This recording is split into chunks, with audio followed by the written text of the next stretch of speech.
जजों पे हैरानगी है कि भाई तुम 25-25 लाख रुपया तनख्वाह ले रहे हो, 50-50 लाख रुपया मंथली मराआत ले रहे हो, रिटायर्ड होने के बाद भी तुम्हारी मराआत की लिस्ट बहुत लंबी है।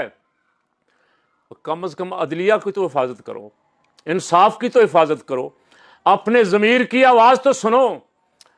तुम खुद ही मिलके चोरों और डाकुओं के साथ मिलके निज़ाम इंसाफ का भट्ठा बिठा रहे हो। तुम्हें तो अदल के लिए, इंसाफ के लिए खड़े होना चाहिए था। कुछ जज हैं, 2 हैं या 4 हैं सुप्रीम कोर्ट में, हाई कोर्टों में भी 2-2 3-3 हैं, अल्लाह उन्हें इस्तिकामत अता फरमाए।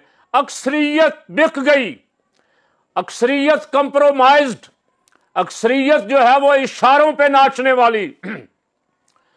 तो जो वादा हम करके आए थे ला इलाहा इल्लल्लाह का, कि हम ला इलाहा इल्लल्लाह का निज़ाम यहाँ नाफिज करेंगे, ला इलाहा इल्लल्लाह मुहम्मदुर रसूलुल्लाह सल्लल्लाहु अलैहि वसल्लम के लिए हमने पाकिस्तान बनाया, वो कहाँ गया?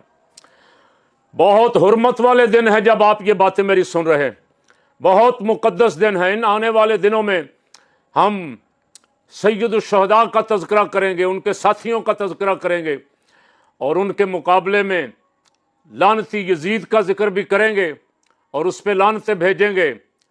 लेकिन काश हमारा ज़मीर जागेगा या नहीं जागेगा कि हम इमाम अली मकाम और उनके साथियों का जिक्र क्यों कर रहे हैं, किस लिए कर रहे हैं।